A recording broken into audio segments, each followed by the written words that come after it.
College के दौर में मुझको अपने फूफीजाद शान से मोहब्बत हो गई, क्योंकि वो मेरे साथ पढ़ते थे, रिश्तेदार ही नहीं हम जमात भी थे। न जाने क्यों कर इस मामले की भनक वालिद साहब को हो गई।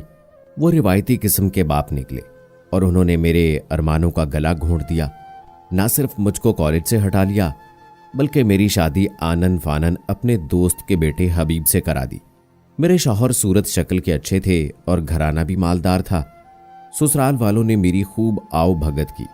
हबीब ने भी मुझे पसंद किया, लेकिन एक बदख्वाह रिश्तेदार ने मेरे और शान के बारे में उड़ती उड़ती सी खबर उनके कानों में पहुंचा दी।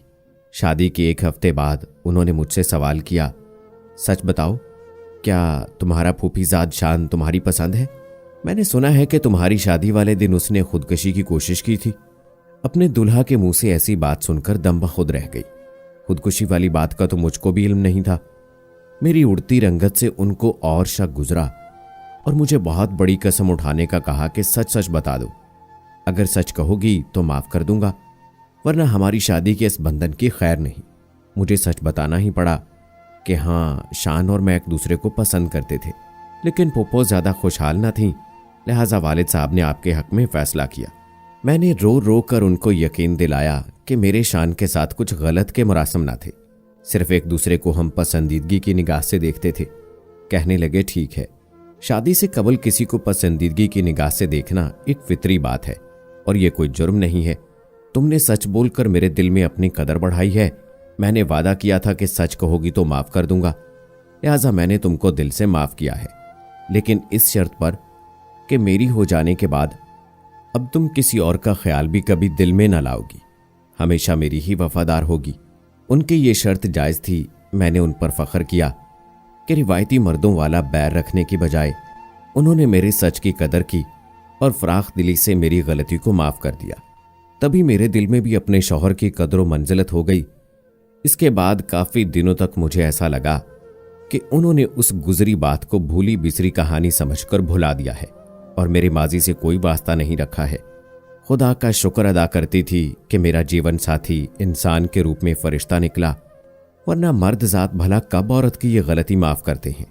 उसके बाद बज़ाहिर मेरी जिंदगी खुशगवार गुजरने लगी, लेकिन मेरा ख्याल गलत निकला। मुझे महसूस होने लगा कि ये मेरी खुशफहमी थी। अब हबीब को कभी कभी दौरा सा पड़ जाता, साफ तो नहीं, इशारों के नायों में मुझको मेरे माजी का ताना दे जाते और ज़हनी सजा भी देते। ये कैफियत एक आध दिन रहती, अगले रोज सब कुछ भुलाकर फिर से शेरो शुक्र हो जाते थे। तो मुझे सैर कराने ले जाते या कहते कि चलो तुमको शॉपिंग करवा दूं, गोया कि अपने रवैये पर शर्मिंदा होकर अजाले की कोशिश करते थे। रफ्ता रफ्ता मैं उनके मिजाज की आदी होती गई और उनके इस रवैये को उनके जहन की लाशऊरी हरकत जानकर नजरअंदाज करने लगी। जिंदगी के 15 बरस यूं ही हंसते रोते गुजर गए। मैं 4 बच्चों की मां बन गई। अपनी जिंदगी से मुतमईन थी कि अचानक एक रोज अम्मी की जुबानी पता चला कि तुम्हारी छोटी बहन अफीफा की शादी शान के साथ तय हो रही है। इस खबर से एक धचका सा दिल को लगा, क्योंकि शान के बारे हबीब जान चुके थे। वो शख्स मेरा बहनोई बनने जा रहा था। ऐसी सूरत में यकीनन हबीब मेरा मैके में आना जाना क्यों कर पसंद करते, जहां शान का बतौर दामाद आना जाना होने वाला था। मेरे वालदैन को इस अमर का इल्म न था कि हबीब मुझसे शादी से कबल की कोई बात उगलवा चुके हैं। मैंने अम्मी से इल्तिजा की कि अफीफा की शादी शान से ना करें, लेकिन उन्होंने इस बात को ज्यादा अहमियत ना दी। बोली, बेटी, तुम्हारे वालिद को अपनी बहन को राजी करने की फिक्र है, जो बीमार हैं, और अफीफा के लिए भी कोई दूसरा मुनासिब रिश्ता नहीं है, तो यह रिश्ता अब होना ही है। कार खैर में अड़चन न डालो। आखिर वही हुआ जिसका डर था। हबीब को अम्मी की जुबानी इल्म हो गया कि अफीफा की शादी शान से होने जा रही है। ये खबर सुनते ही उनके दिमाग में तशवीश की लहर दौड़ गई। इससे पहले शान हमारे घर नहीं आते जाते थे, क्योंकि पुप्पो मेरा रिश्ता शान से ना करने की वजह से वालिद साहब से रूठी हुई थी। लिहाजा मेरा भी शान से शादी के बाद कभी आमना सामना नहीं हुआ था। अब जबकि तकदीर शान और अफीफा को मिलाने वाली थी, तो शान से मेरा आमना सामना हो जाना भी लाजमी था। यही बात मेरे शौहर के लिए तशवीश का बायस थी।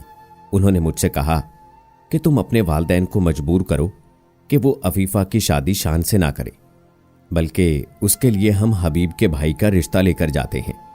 मैंने अम्मी से बात की कि आप शान की बजाय अफीफ़ा का रिश्ता मेरे देवर से कर दें, क्योंकि हबीब की यही ख्वाहिश है। इस तरह हम दोनों बहनें एक घर में हो जाएंगी। वैसे भी माली लिहाज से मेरा ससुराल फुप्पो वालों से कहीं ज्यादा बेहतर है। अफीफ़ा और मेरा साथ हो जाएगा तो हम दोनों बहनें खुश रहेंगी। पहले ये ख्याल हबीब को क्यों नहीं आया? अब जबकि तुम्हारे वालिद ने अपनी रूठी हुई बहन को मनाने की खातिर शान को दामाद बनाना कबूल कर लिया है, तो तुम लोग इस मामले में मुदाखलत कर रहे हो। जान लो कि तुम्हारे अब्बा किसी तौर न मानेंगे, चाहे तुम्हारे मियाँ खुद बात कर लें। अम्मी का जवाब मैंने हबीब को बता दिया। वो बोले, ठीक है, मैं खुद तुम्हारे वालिद से बात किए लेता हूं। अगर वो चाहें तो एक मकान तुम्हारी बहन के नाम लिखकर देने को भी तैयार हूं, लेकिन अफीफ़ा का रिश्ता शान से मुझे नामंजूर है। हबीब ने वालिद से बात की और छोटे भाई के लिए रिश्ता तलब किया। वालिद ने साफ इनकार कर दिया। कहने लगे, बेटा, बरसों बाद रूठी बहन को मनाने का मौका हाथ आया है और शान भी मान गया है, तो मैं ये मौका क्यों हाथ से गंवा दूं? तुमको तुम्हारे भाई के लिए कोई दूसरी अच्छी लड़की मिल जाएगी, मगर मेरी बहन मुझे ना मिलेगी, क्योंकि वो उन दिनों बहुत बीमार थे। मैं उसको ऐसे हाल में आजरदा नहीं कर सकता। अब्बा जान को कतई इल्म न था कि मेरे और शान की पसंदीदगी की दास्तान से हबीब को आगाह हो चुकी है। बहरहाल वो अब्बा जान के इनकार से मुंह लटकाकर घर लौट आए, लेकिन उनके दिल से कसक न गई, बल्कि शान के लिए नफरत और बढ़ गई।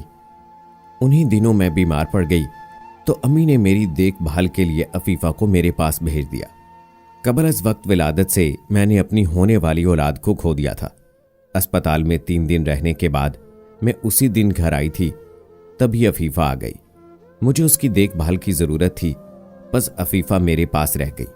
एक रात वो मेरे कमरे में सो गई, जबकि दूसरे शब मैंने उसको अपने बराबर वाले कमरे में सोने के लिए भेज दिया, क्योंकि रात भर जागने से वो निढाल लग रही थी।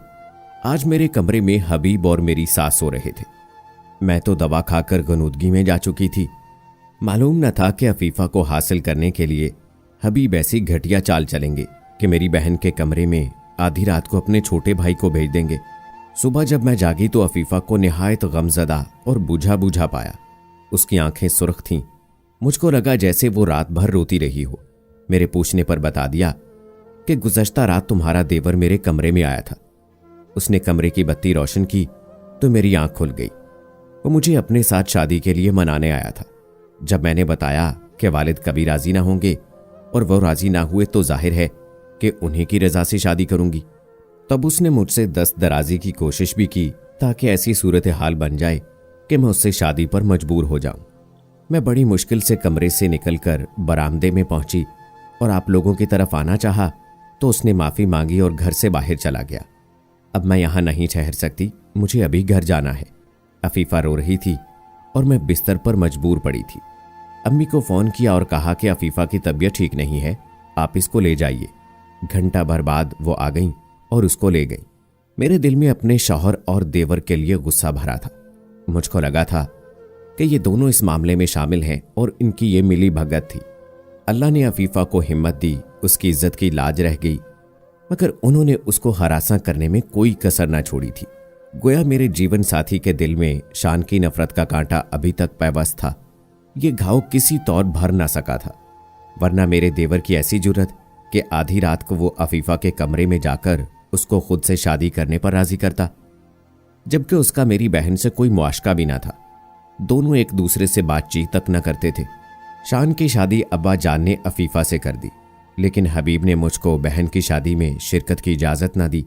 यही नहीं, उसने तो उस रोज़ के बाद मुझ पर हमेशा के लिए मैके जाने पर पाबंदी लगा दी और अफीफ़ा और शान भी हमारे यहाँ ना आ सकते थे। मेरे वालिदैन हबीब के इस रवैये और सख्त मिजाजी पर बहुत हैरान थे, लेकिन वजह ना मैं बता सकी और ना हबीब ने बताई।